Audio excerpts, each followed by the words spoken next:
दोस्तों, आज की कहानी है सासू माँ ननंद जी राखी पर मायके आ सकती हैं तो मैं क्यों नहीं जा सकती।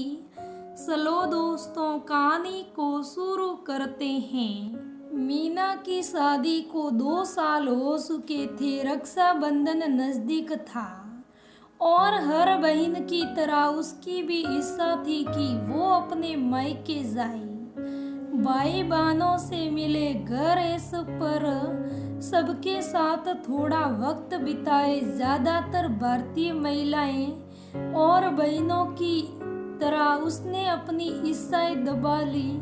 जब उसने देखा कि उसकी सासू माँ अपनी बेटी यानी उसकी ननंद को बराबर फोन करके कह रही थी, बेटी तू घर आ जाना, हर हाल में राखी पर बहू के घर जाने की इच्छा जाहिर करते ही उनका मुंह बन गया। आखिरकार बहू अपने मायके चली जाएगी तो घर का काम कौन करेगा, ननंद की सेवा कौन करेगा, और तो और मेरे बेटे के नखरे भला कौन झेलेगा। ये सब विचार अपनी बेटी को बताते हुए सासू माँ बोली, बहू मेरा बेटा तेरे बिना नहीं रह पाता और तेरे ससुर जी को भी तुझसे कुछ ना कुछ काम लगा ही रहता है। ऐसे में तेरा घर से जाना ठीक नहीं रहेगा। अपने भाई बहन को यहीं बुला लेना। अपनी में उदासीनता लिए हुए बहुत भारी मन से मीना वापस चली गई।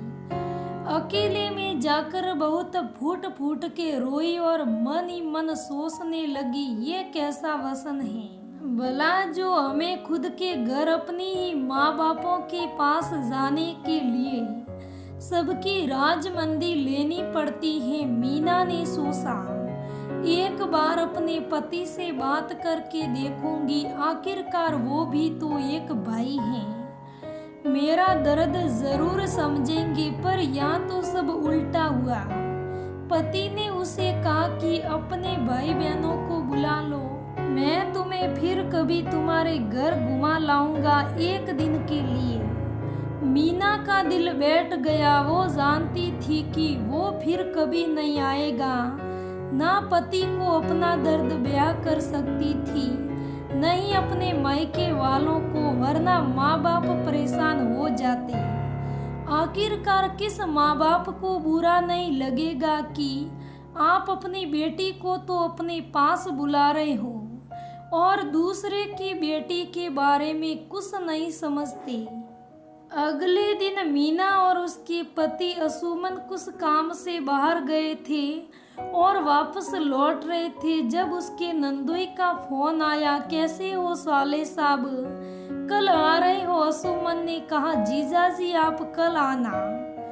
तो नंदोई जी बोले, अरे कल रक्षाबंधन है, हमारी बहन आएगी हमारे घर पर, आपने भी कैसी बात कर दी। नंदोई जी बोले, अरे तुम्हारी बहन अभी कुछ दिन पहले ही तो 16-17 दिन रहकर आई है आपके घर। कल तुम लोग आ जाना, मीना को भी लेके आना। वो तो नहीं जा रही ना, या उसका भाई आएगा? असुमन बोला, मीना तो घर जा रही है जीजा जी, मैं देखता हूँ कैसे क्या करना है, कल का फिर आपको बताता हूँ। इतना कहकर असुमन ने फोन रख दिया। मीना वही कार में बगल की सीट पर बैठी सब सुन रही थी और मन ही मन सोच रही थी, ये भी ऐसे हैं, ये नहीं सोचा था मैंने। घर जाकर सबका खाना बनाकर मीना अपने कमरे में चली गई। रात को उसके पति ने पूछा, अरे क्या बात है भाई, ये मुंह क्यों उतरा हुआ है तुम्हारा, किसी ने कुछ कहा है क्या? मीना बोली, कुछ नहीं हुआ, आपको लग रहा होगा यूं ही। असुमन ने फिर से कहा, देखो मुझे बताओ क्या बात है? मीना बोली, कुछ नहीं, बस धीरे धीरे पता चल रहा है कि आप भी बाकी घर वालों की तरह ही सोचते रहते हो। एक भाई होते हुए भी आप अपनी बहन को तो घर बुलाना चाहते हैं, पर मेरे बारे में नहीं सोचा आपने। मैं भी तो किसी की बहन हूँ। मैं 7 महीनों से अपने घर वालों से नहीं मिली हूँ। माँ जी ने इसलिए जाने से मना कर दिया कि बहू चली जाएगी तो घर के काम कौन करेगा। जब दीदी इतने दिनों के लिए यहाँ आई थी तब ये किसी ने नहीं सोचा मैं बेटी ना सही पर इंसान तो हूँ। फिर आप लोग इतने बेरहम कैसे हो सकते हैं। मीना की ये बातें असुमन के दिल पर लग गई और उसे एहसास हुआ कि उसकी पत्नी कुछ गलत नहीं बोल रही है, पर वो अपने घर वालों के आगे मजबूर था। बहू अपनी सारी रात की बात भूलकर मीना अपने कामों में लग गई। ओ नाश्ता बना कि नहीं, भूख लग रही है। हाँ बन गया, बस अभी लाई। ये लो आप नाश्ता करो, मैं पापा के लिए दाल और खिचड़ी बना कर देती हूँ। कहकर मीना चली गई और सोचने लगी आज तो बहुत काम है। पोछा भी लगाना है, छत भी साफ करनी है। त्योहारों की वजह से काम भी बढ़ गया। ये सब सोचते सोचते मीना अपने कामों में लग गई। दिन के 11 बजे। अरे आज तो फ्रेंडशिप डे है, सबकी विश तो कर दूं। संडे मीना ने अपने दोस्तों के व्हाट्सएप ग्रुप पर कॉलेज पिक्स की लाइव लगा दी थी। सब बेहद खुश हुए और मीना को थैंक यू कहा। पुरानी यादें ताजा करने के लिए चलो अब बहुत देर हो गई, बहुत काम पड़ा है, मुझे अब काम करने दो, बाद में मैं बात करती हूँ तुम लोगों से। Okay bye.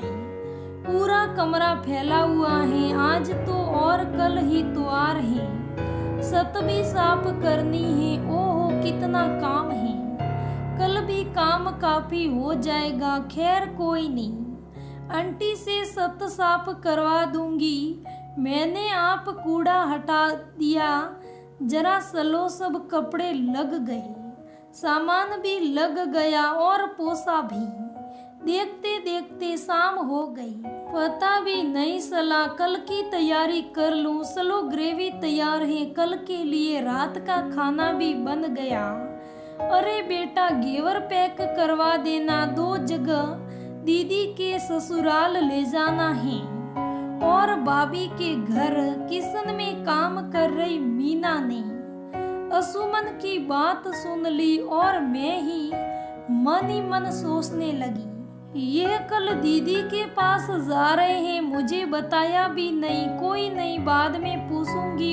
इसमें खाना खाने के बाद असुमन ने मीना से कहा कल के लिए कपड़े लगा लेना, कल हम दीदी के पास जाएंगे, फिर तुम्हारे घर जाएंगे। आज शाम को किसी का कोई प्लान नहीं था, मुझे कोई घर भेजने को तैयार नहीं था।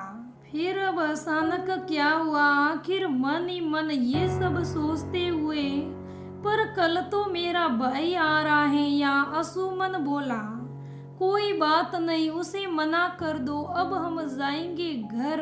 अब खुश हो जाओ, मम्मी पापा से नहीं मिलना क्या तुम्हें।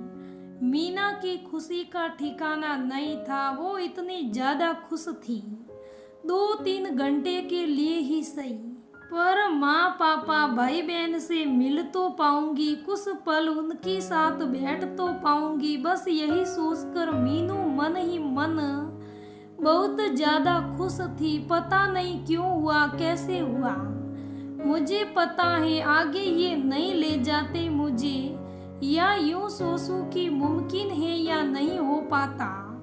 जैसा घर का मॉल है कोई मानता ही नहीं। मैं बहुत खुश हूँ, भगवान सब ये आपकी वजह से हो पाया है, वरना मैं तो अपने माँ बाप और भाई बहन के चेहरे पर वो मुस्कान नहीं ला पाती। सोचते सोचते अपनी बेटी के कपड़े लगाती हुई मीना उस बेटी की आज लाज रख ली, उसकी भगवान ने और उसके पति ने। तो दोस्तों, कुछ लोग अपने सिर्फ बेटी के बारे में सोचते हैं, बहू के बारे में नहीं। तो दोस्तों, ये आज की कहानी कैसी लगी, और हाँ, जैसा हम अपनी बेटी के बारे में सोचते हैं बारे में सोचना चाहिए। तो दोस्तों ये कहानी कैसी लगी मुझे कमेंट करके ज़रूर बताइएगा। अगर कहानी अच्छी लगे तो लाइक करना, शेयर करना, मेरे चैनल को सब्सक्राइब करना। धन्यवाद दोस्तों, फिर मिलेंगे अगली कहानी में।